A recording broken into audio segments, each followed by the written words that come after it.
नमस्कार, मी कल्पना माय dream home and किचनमध्ये तुमच्या सगळ्यांचं अगदी मनापासून स्वागत करते।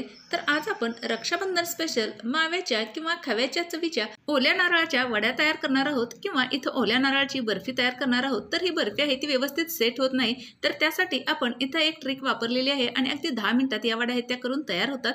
चला तर बघूयात झटपट अशा ओल्या नारळाच्या वड्या कशा करायच्या ते।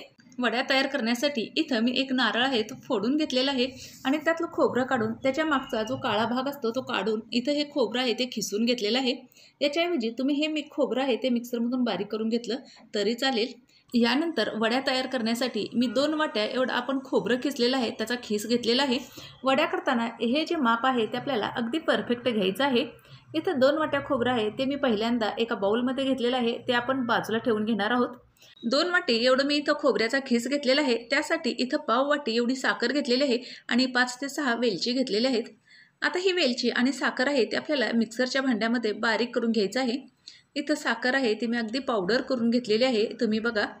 यामध्ये वेलची टाकल्याने आपल्या ज्या बर्फीला वास आहे तो अगदी छान येतो।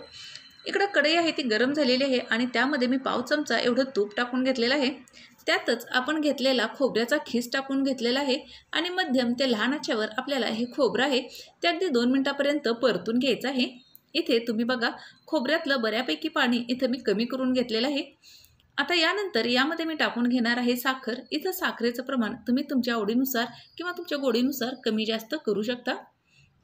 इथं साखर टाकल्यानंतर अगदी पाव वाटी एवढं मी इथं पाणी टाकून घेतलेलं आहे आणि आपण हे छान असं मिक्स करून घेणार आहोत।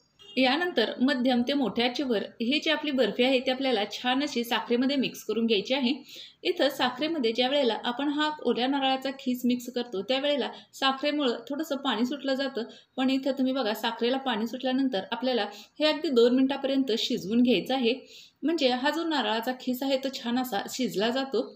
आता यानंतर इथे मी टाकून घेणार आहे 3 चमचे एवढी मिल्क पावडर।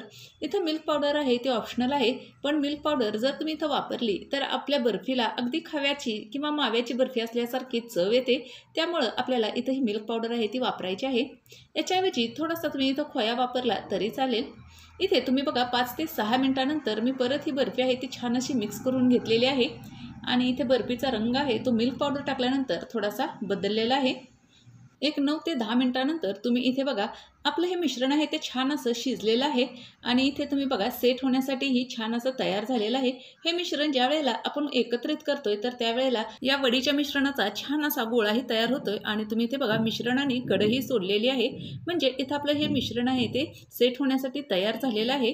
बऱ्याच वेळा आपण ज्या वेळेला बर्फी तयार करतो त्यावेळेला सेट होत नाही आणि आतून अगदी ओलसर राहते, तर तुम्ही इथे बघा या पद्धतीनं जर तुम्ही बर्फी तयार केली तर अजिबात आतून ओली राहणार नाही आणि अगदी महिनाभर ही बर्फी आहे ती आहे तशी राहते। इथं छान असा मिश्रणाचा गोळा झाला की समजून जायचं की आपले ही बर्फी सेट होण्यासाठी तयार झालेली आहे। इथे मी तुम्हाला दुसरी एक इथं ट्रिक दाखवते। इथे मी चमच्यामध्ये मिश्रण घेतलेलं आहे आणि ओला हात करून हे मिश्रण आहे त्याचा छोटासा लाडू तयार करून घेतलेला आहे।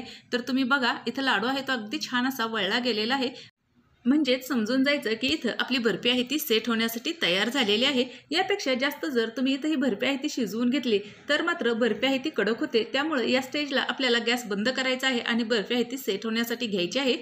इकडं एका ताटाला मी छान असा बटर पेपर लावून घेतलेला आहे आणि वरून अगदी थोडंसं तूप लावून घेतलेलं आहे।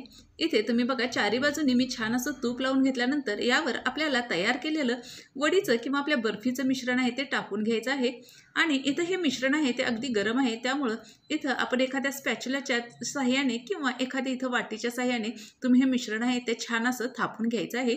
इथे आपल्या ओल्या नारळाच्या वडीचं किंवा जे बर्फीचं मिश्रण आहे ते मी छान असं थापून घेतलेलं आहे। हे मिश्रण थापताना मी थोडंसं जाड थापलेलं आहे, म्हणजे वड्या आहेत किंवा आपली जी बर्फी आहे ती छान अशी जाडसर तयार होते। इथं हे मिश्रण गरम असतानाच मी याच्या वड्या पाडून घेणार आहे, म्हणजे वड्या आहेत त्या अजिबात तुटत नाहीत। इथे तुम्हाला हव्या असणाऱ्या आकारात तुम्ही याच्या वड्या छोट्या किंवा मोठ्या पाडू शकता। इथं मी अगदी मध्यम आकारात इथं वड्या पाडून घेतलेल्या आहेत आणि एक 10 मिनिटानंतर तुम्ही इथे बघा आपली बर्फी आहे ती छान अशी सेट झालेली आहे। इथे तुम्हाला मी यातलीच एक वडी आहे ती काढून दाखवते। अगदी सहजासहजी या वड्या आहेत त्या ताटापासून सुटल्या जातात आणि तुम्ही इथे बघा अगदी पांढरी शुभ्र अशी आपली नारळाची वडी इथं तयार झालेली आहे। अगदी माव्याच्या चवीच्या किंवा खव्याच्या चवीच्या इथं आपल्या ओल्या नारळाच्या वड्या किंवा ओल्या नारळाची बर्फी तयार झालेली आहे। तुम्हाला आवडणाऱ्या पद्धतीने ही बर्फी आहे ती डेकोरेट करू शकता। यावर जर तुम्हाला आवडत असेल तर तुम्ही इथं पिस्ता किंवा केशर टाकलं तरी चालेल। अगदी थोड्याशा रोज पेटल टाकून इथं ही बर्फी आहे ती मी डेकोरेट केलेली आहे आणि छान अशी आपल्या ओल्या नारळाची बर्फी आहे ती इथं तयार झालेली आहे। ही बर्फीची रेसिपी आहे ती घरी एकदा नक्की ट्राय करा आणि व्हिडिओ आवडला असेल तर व्हिडिओला लाईक करायला, शेअर करायला आणि आपल्या चॅनलला सबस्क्राईब करायला अजिबात विसरू नका। परत भेटूयात अशाच एखाद्या छानशा रेसिपीसोबत। तोपर्यंत नमस्कार।